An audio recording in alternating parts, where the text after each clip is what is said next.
Let that chicken live. I will not have that on my head. Okay, babe, do you eat chicken?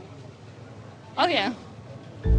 You're crazy, actually. You actually are insane to do that. It is very odd behavior, and that is very weird. Aí tem pra botar. Tá, é isso. O barulho é isso.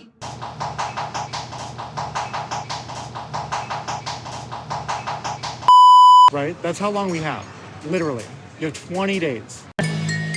Do you know you have 30 minutes? Are you kidding me? 30, yes. Hey guys, welcome back to 90 Day Fiance Before the 90 Days. So we're on season 7, episode 3, and we're gonna cover Rayne and Chidi, Brian and Ingrid, and Loren and Faith. And just a heads up, I'm not showing my face for today and tomorrow's video because I was really sick over the weekend. And sometimes when I get really sick, my skin starts to like flare up. Okay, you guys didn't ask. Okay, back to the episode. We're gonna start off with Chidi and Rayne. So it's the next day of Chidi's first day in Nigeria, and she said that she couldn't sleep and all she wanted was just Chidi. I'm assuming he might be a little intimidated by my touch and my like wanting to grab him. I mean, I am a lot of woman. Maybe I'm just too much to handle. Then, as she finishes sweeping the floor, she said that the mat looked like an alien. He looks like an alien with a smile. Oh, she obsessed. So then Chidi comes in and tells us how he told Rayne about how he can't sleep with her, but tells us that he still needs to tell her about his vow, which had me confused because I thought he already told her about the vow, but apparently not, because on that day he said that he just can't sleep in the same bed with her. He didn't say that he can't sleep with her until they got married. Not sleeping on the same bed with you and in the same room with you. Hope you understand. So, oops, my bad. So now he takes her to the kitchen so he can show her his cooking skills. It's always been kind of surprising for her how, even without sight, I can cook. So she wants to see that ability in me, and I am eager to show her. But as he's trying to grab the utensils, the spatula fell and Rayne grabbed it to give it to him. But remember, you guys, he can't see. So she's like, it's right here, and he's just trying his best to grab it. Here's a spatula. Do you need it? Or? What's that? The spatula? Oh, please. This one? Hold it for me. Right here? But I cannot see. I'm legally blind. Honestly, that scene was so fucking funny. Anyways, Chidi tells us that he used to cook a lot with his mom when he was younger, so he was a bit scared after losing his sight how to cook again, but he's happy to be able to learn again. So while he's learning, Rayne is talking about how she loves to touch him, and Chidi's like, yeah, it feels great. I get aroused by Rayne. The way she talks to me, when she touches me, blood flows over me. So then he brings up the whole vow thing again. Like, Chidi, if you're gonna keep bringing up this vow, then just go ahead and tell her. This vow is something that I can't break. And I am just worried that she will not see my vow the way I see it. Yep. Anyways, they're now heading to the market. Rayne thought that it was going to be just her and Chidi, and she did not expect his sister, Victoria, to come. I don't mind the family. I'm just saying I'm just really wanting alone time. So then his sister gets in between of Rayne and Chidi because she wants to show her how to guide him, because it can get pretty dangerous out in those streets. Like, if you look at the cars and the motorcycles, they are just zooming. But Rayne tells us that she didn't like it when his sister came in between them until she realized how crazy the streets were. But like, also, girl, relax, okay? It's just his sister, not an ex-girlfriend. Your behavior's not okay. Really? Yeah, it's not okay. So as they're walking, Rayne notices that the streets are not paved like it is back home because they have gutters and it's so rocky and nothing is smooth. And Chidi admits that since he lost his sight, his ears have become way more sensitive and sometimes all the noise can disturb him. Go. Right No. Oh, okay. Rayne, please go before him. Come, Rayne. Chidi, watch out. So then they finally get to the chicken market, and Rayne is having a great time seeing all those chickens. But we can hear Victoria asking for the price, and Rayne quickly says that if they're gonna kill it, then she'd rather starve. Like, okay, go ahead and starve. At first, I thought Victoria wanted to show me the chickens because she knows how much I love them. Then I realized what she was doing, that she's actually trying to buy a live bird right in front of me and eat it for dinner. Victoria looks so shocked too. Rayne said that she wants no part of it, and Chidi suggests that they buy one that's already dead. But then she gets mad when they grab the chicken. Kill that, I'm gonna become pretty freaking violent. So I grabbed by the legs, I look, oh hell no. You're crazy, actually. You actually are insane to do that. It is very odd behavior. I'm just letting you know, okay, in case you weren't sure.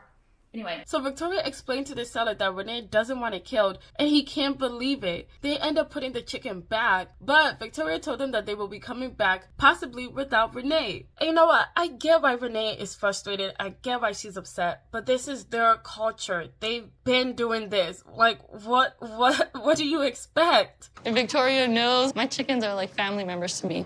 What kind of person would just kill somebody's family right in front of them? So now they're leaving, and Renee's like, I'd rather put him on the grill. Like, Renee, be for real.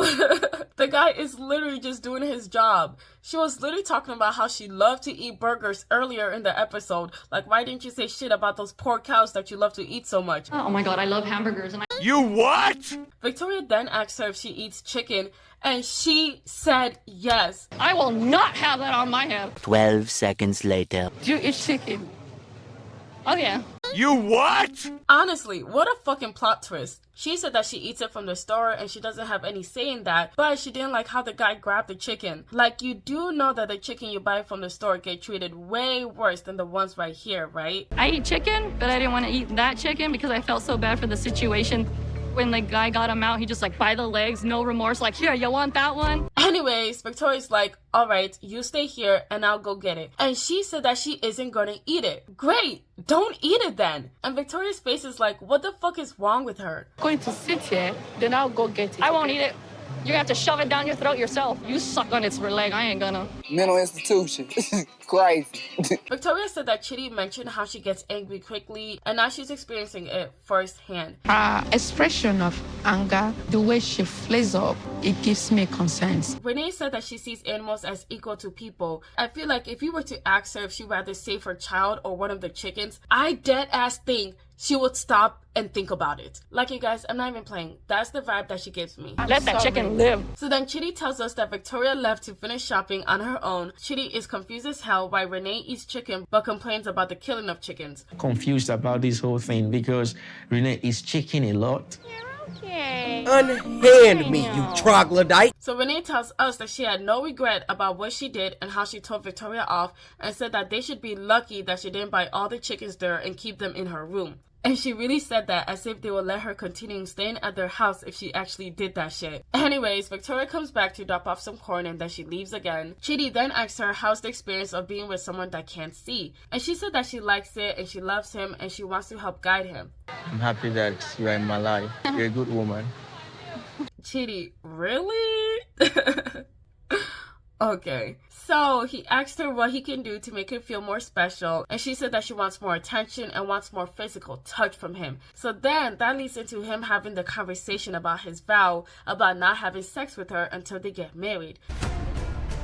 I flew all the way across the world for this guy. I've been waiting 5.5 years, and since the beginning of our relationship, Chidi and I used to talk about everything regarding sex. Now all of a sudden you're telling me your little celibacy story? Are you kidding me? Little celibacy story? Oh my gosh, she did not just say that. Girl, chill. So then she's like, he shouldn't be blaming his faith and that he should listen to his heart. And then said that he's doing things that he thinks should be done. He said that he's doing things that's morally just and biblically right. Like, yeah, stand your ground, Chidi. You agreed that God was definitely involved in all this and that he has joined us and that we will be together? Yeah. I mean, God in my mind is telling me one thing and apparently he's telling you another. Ain't no way she just said that. God didn't tell you shit, bitch. Stop playing with him. You know what? I'm trying to stay positive, but this bitch is getting on my nerves. So then he said that his faith does not allow for that. And Renee is like, you keep saying that we're soulmates and that we've been brought together and so on. Like, okay, but are y'all married though? I don't think so. I will agree with her that she has every right to be mad, because why didn't he tell her before she came all this way? Like, she was seriously excited to get some D. But her behavior is over the top and she's getting mad at his faith when she should be getting mad at him for not telling her till now. But she said that God has nothing to do with the whole marriage thing and that that's a government thing. I don't see sex before marriage going against God. I see that more of like a system thing, like a government thing. Like, that has nothing to do with God. God can easily put two beings together and they're in love, and he's not like, hey, you gotta go down there and pay first and go have that wedding first. And so she keeps going on, and Chidi looks like he's about to cry.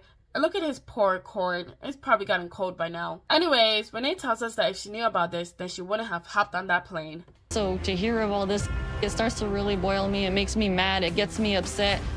If I known that he did not want to be intimate with me, I wouldn't have gotten on the plane. And that's where they end. Moving on to Brian and Ingrid. You guys, their segment made me so mad because Brian is a pervert, okay? He literally gives me perverted vibes. So, Brian just landed and he met up with Ingrid. I'm finally with the person that I can see myself spending the rest of my life with. Oh, please. I bet he said that to 5 of his ex-wives and all 10 of his previous engagements. Anyways, he has these car controls that help him drive, and he's getting Ingrid to put it in for him because he can't use his hands. Ingrid does it, but she's shocked because he told her that he does things independently all the time. Feliz de estar aqui com o Brian, mas eu fiquei surpresa que ele pediu para mim instalar o controle no carro, né?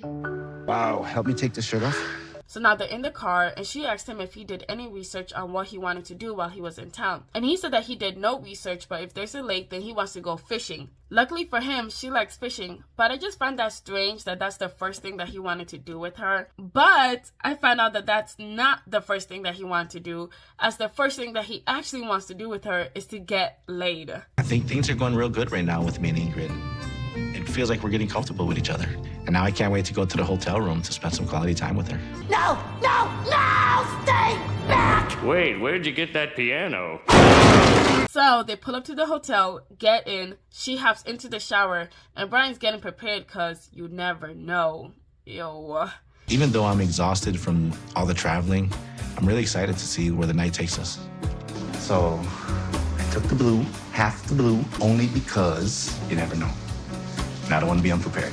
What was that? That was gross. So he said that getting intimate is very important for him in a relationship, even though he can barely feel it. The reason why is because he wants to feel wanted. You need a therapist.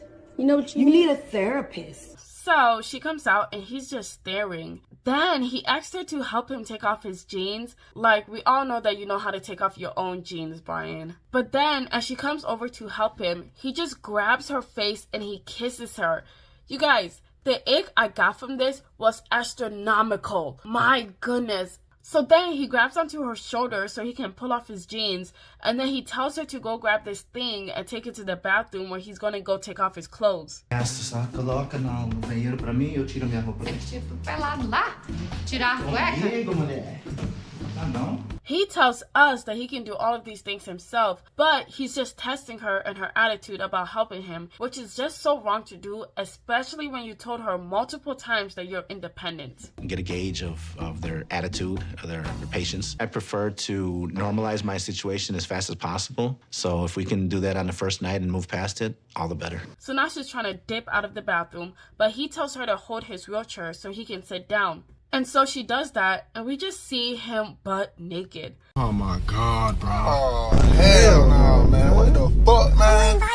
Like TLC, you don't have to show us everything, okay? We are fine. At the end of the day, we are somebody's child. Stop showing us this shit. Anyways, Ingrid makes a dash for it and heads to bed before he can ask for anything else. But then she heard some strange noises and asked him what he was doing.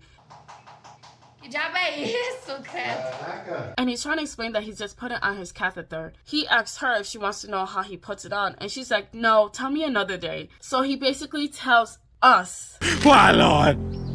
Why, Lord? Why? To urinate, I use a urinary bag collector connected to a condom with glue on it.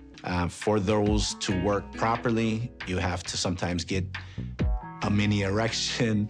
So then he comes out with the product bag and shows her the instructions on the back. And if I'm being honest, when I was watching this scene, I did not know why he was so insistent on her knowing how all of this works, especially when he does it himself. Like, he literally comes off as a pervert because all she did was ask him what he was doing. And when he said that he was just putting the thing on, that's where it should have ended because she didn't want to know anymore. So she's like, you have to put this on your dingaling. And then he gets so excited and tells her, yeah, that's the sound that you heard in the bathroom. Foto. Aí tem pra botar. Tá, é isso. O barulho é isso. So even Ingrid mentioned how weird this is, especially after a few hours of them meeting. Tô me sentindo sobrecarregada, assim. É muita informação para dia só. But then he asked her if she will help him put it on. Like, ew, what? She said no, and he has the audacity to ask her if he's disrespecting her. Like, yeah, you are. You're a fucking creep. Vai ajudar? Não? Cansou? Não. Cansou de ajudar já? Não tô fazendo nada de respeito. Yes, absolutely. Yes. But she tells him no and that she's just shy. But like, come on. How often does he does this shit for him to be getting so comfortable doing this? I'm worried that I did expose too much too soon, so I'm hoping that we can get past that. Oh man, shut up. Ew, get off of her. You guys, he's not even wearing any underwear. Moving on, Loren and Faith. So, after traveling for 24 hours, Loren is extremely happy to see Faith. Are you happy? Yeah. We have a date tomorrow, a date the next day, a date the next day.